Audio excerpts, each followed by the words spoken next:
अस्सलामुअलैकुम एवरीवन। तो कैसे हैं आप सब? उम्मीद करती हूँ आप सब ठीक होंगे। मैं भी आपकी दुआओं से अल्हम्दुलिल्लाह बिल्कुल ठीक हूँ। तो आज है रमज़ान का आखिरी जुम्मा यानी अलविदा जुम्मा। आप सभी को मुबारक हो। और कौन कौन शब कदर की रातों में इबादतें कर रहा है वो मुझे कमेंट में ज़रूर बताना। तो यहाँ मैं दुरूद शरीफ पढ़ रही थी, तौबा इस्तग़फ़ार पढ़ रही थी और सहरी मैंने थोड़ी देर बाद करी थी क्योंकि मैंने पहले ही नमाज़ पे मैं बैठ गई थी और सहरी मैंने बिल्कुल बाद में करी थी। सहरी मैंने की थी 4:30 बजे और यहाँ पे मैंने दूध डबल रोटी भी बना लिया था और चाय भी अपने लिए बना ली थी। रोटी मैंने खाई नहीं थी क्योंकि मेरा बिल्कुल मन नहीं था रोटी खाने का। उसके बाद मैंने वज़ू बना लिया और वज़ू बना के फिर मैं मुसल्ले पे बैठ गई और मैंने सबके लिए दुआ मांगी। सबसे पहले तो सबके लिए दुआ मांगे, उसके बाद अपने लिए दुआ मांगे और मैंने अपने बच्चों के लिए दुआ मांगी, अपने शौहर के लिए दुआ मांगी और जितने भी गुनाह हैं कबीरा सगीरा जितने भी हमने किए हैं या हम करने वाले हैं अल्लाह हमें माफ़ कर दें। उसके बाद मैंने नमाज़ पढ़ी और फिर मैं सो गई। और आजकल माशाल्लाह अबान जल्दी सो जाता है, सहरी में भी उठ जाता है ना तो जल्दी से सो जाता है। तो अल्हम्दुलिल्लाह मैं भी 10-11 बजे तक सो जाती हूँ। नहीं तो शुरू के रमज़ानों में तो मेरी बहुत ही ज़्यादा हालत ख़राब हो गई थी। तो यहाँ पे नेक्स्ट मॉर्निंग है और ये मैं कर रही हूँ प्रेस। अभी 11 बजे का वक्त हो रहा है, 11 साढ़े 11 बज रहे होंगे। तो मैं बच्चों के कपड़ों पे प्रेस कर रही थी क्योंकि आज जुम्मे का मुबारक दिन है। मैंने यहाँ सारे बच्चों के कपड़ों पे प्रेस की, ज़ैनब के कपड़ों पे प्रेस की, हस्बैंड के कपड़ों पे भी प्रेस की। मेरे कपड़ों पे मैं जब तक मैं अपने कपड़ों पे प्रेस करने लगी तो लाइट ही चली गई, तो मैंने अपने कपड़ों पे प्रेस ही नहीं कर पाई। जब मैं सुबह उठी थी ना मुझे सबसे ज़्यादा यही डर लग रहा था कहीं लाइट ना चली जाए और वही हुआ। लेकिन अल्हम्दुलिल्लाह मैंने हस्बैंड के कपड़ों पे, बच्चों के कपड़ों पे सब पे प्रेस कर ली थी। उसके बाद मैंने क्लीनिंग करी थी क्योंकि मुझे यही टेंशन अल्हम्दुलिल्लाह ये काम भी मेरा हो गया था। उसके बाद मैंने सारे बच्चों को माशाल्लाह से नहला के रेडी कर दिया था। यहाँ ज़ैनब को देखिए माशाल्लाह माशाल्लाह इतनी प्यारी लग रही थी इन कपड़ों में। और ये वही कपड़े थे जो मैं लेकर आई थी इसके और मैंने ये सिलवा लिए थे। ये मेरी खाला ने सिए हैं और वो बच्चों के बहुत ही प्यारे कपड़े सीती हैं। सिलवाती हूँ ना तो मैं मेरी बेटी के कपड़े उन्हीं से सिलवाती हूँ, बहुत ही अच्छे कपड़े सीती हैं। अभी आपको अबान को भी दिखाऊंगी। माशाल्लाह से इतना क्यूट लग रहा था ये कुर्ते पजामे में वाइट कलर के, इतना प्यारा लग रहा था। बस मेरी निगाह ही नहीं हट रही थी इसके ऊपर माशाल्लाह माशाल्लाह। तो ये भी रेडी हो गया था और इसको मैं टोपी पहना रही थी ना तो ये बार बार में फेंके जा रहा था। मैं भी यहाँ रेडी शेडी हो गई थी और बच्चे चले गए थे अपने पापा के साथ पहले ही नमाज पढ़ने। अबान बेटा चुप करो। और उसके बाद मैंने बच्चों के लिए नूडल्स बना दिए थे। मैंने कि नमाज पढ़ के आएंगे तो खा लेंगे। अल्हम्दुलिल्लाह बच्चे भी जा चुके हैं और हस्बैंड भी जा चुके हैं नमाज़ पढ़ने क्योंकि वो 12:30 बजे ही चले गए थे। और मैंने भी माशाल्लाह से दोनों बच्चों को सुला दिया है। अब मैं पढ़ूंगी नमाज़। और हस्बैंड 12:30 बजे इसलिए चले गए थे क्योंकि मस्जिदों में माशाल्लाह से बहुत ज़्यादा भीड़ हो जाती है तो उनको जगह नहीं मिलती, इसलिए वो पहले से ही चले जाते हैं। जुम्मे के दिन खास तौर पे बिल्कुल जगह नहीं मिलती। तो अभी हमारे यहाँ पे सब गली में हमारे यहाँ नमाज़ पढ़ेंगे और माशाल्लाह इतना अच्छा लगता है। और रमज़ानों में नहीं वैसे भी अल्लाह मस्जिदों का हमेशा सजाए रखे।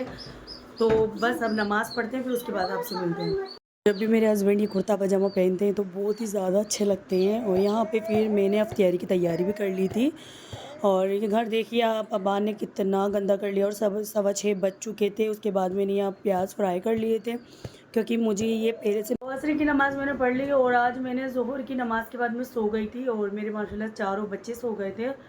और उसके बाद में हम सब उठे 5:30 बजे, 5:30 बजे उठे। फिर उसके बाद मैंने नमाज़ पढ़ी। नमाज के बाद अब मैं अपने काम में लग गई और उसके बाद मैंने बहुत सारा काम भी कर लिया, आपको दिखाती हूँ। और आज मैं बनाने वाली हूँ चिकन जो बहुत ही जल्दी बन जाता है, बस उसको मैरिनेट करने के लिए रखना पड़ता है। तो मैं आधे घंटे के लिए उसको मैरिनेट करने के लिए रखूँगी। तो आपसे शेयर करती हूँ। अभी 6:15 6:30 तो हो ही गए हैं, तो चलो जल्दी से अभी काम पे लगते हैं। तकरीबन मैंने यहाँ चिकन लिया है 1 किलो और इसको मैंने अच्छे से वॉश करके और मैंने एक चलनी के अंदर इसको रख दिया था कि इसका पूरा पानी नितर जाए। और उसके अंदर मैंने 2 चम्मच डाली हूँ लहसुन का पेस्ट और 2 ही चम्मच डालूंगी मैं इसके अंदर अदरक का पेस्ट। और इसके अंदर डाले हैं मैंने 2 चम्मच पिसी हुई लाल मिर्च और 2 हल्दी। आप चाहो तो इसके अंदर पिसी हुई कश्मीरी मिर्च भी डाल सकते हो, उससे कलर बहुत ही अच्छा आता है। मेरे पास नहीं थी तो मैंने डाली नहीं। उसके बाद मैंने यहाँ दही ले लिया था, मैंने 10 रुपये का ये डब्बा मंगाया था, वो भी मैंने इसके अंदर पूरा ऐड कर दिया था। और उसके बाद मैंने यहाँ स्वाद अनुसार नमक ऐड कर दिया था। उसके बाद मैंने इसके अंदर फ्राई प्याज डाले थे और आप देख सकते हो ये मैंने आधा किलो से थोड़े से कम ऐड किए थे। और फिर उसको अच्छे से मैंने मैरिनेट कर लिया था। उसके बाद मैंने यहाँ एक नींबू लिया था तो वो मैंने इसके अंदर ऐड कर दिया था। इससे बहुत ही अच्छा इसका टेस्ट आएगा। और आपको जब आपका बन जाएगा उसके बाद आपको ऐड करने की ज़रूरत नहीं है, इससे बहुत प्यारा टेस्ट आता है, तो ये स्किप ना करें। तो उसके बाद मैंने इसको फिर ढक के रख दिया था आधे घंटे के लिए। आप चाहो तो रात भर आपको इसको फ्रीज़ में भी रख सकते हो, उससे बहुत ज़्यादा अच्छा टेस्ट आता है।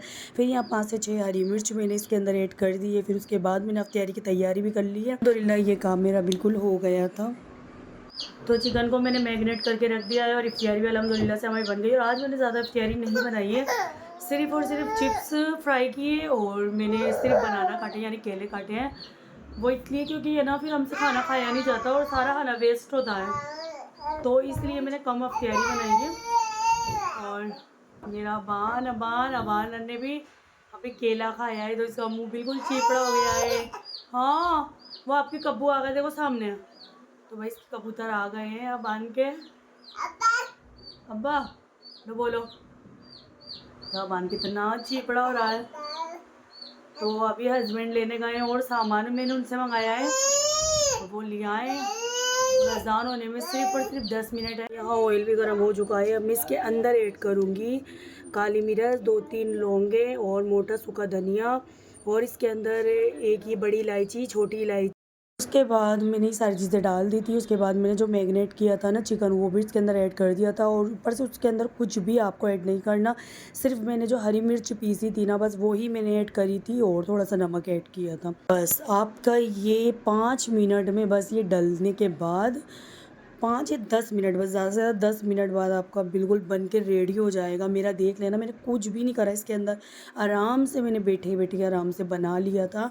और मेरे हस्बैंड भी कहने लग गए कि हमेशा यही वाला चिकन बनाया करो, क्योंकि बच्चे बहुत ज़्यादा परेशान करते हैं। तो अल्हम्दुलिल्लाह ये बन के रेडी हो गया था। अब मैं बनाऊँगी रोटियाँ, क्योंकि कौरमा बन के रेडी हो गया है। और यही था आज का मेरा व्लॉग। अगर पसंद आए तो प्लीज़ लाइक कर दे, मेरे चैनल को सब्सक्राइब कर दे, और कमेंट में मुझे लाजमी बताएं कि आज की ये रेसिपी आपको कैसी लगी। तो मिलते हैं नेक्स्ट व्लॉग में। अल्लाह हाफिज़।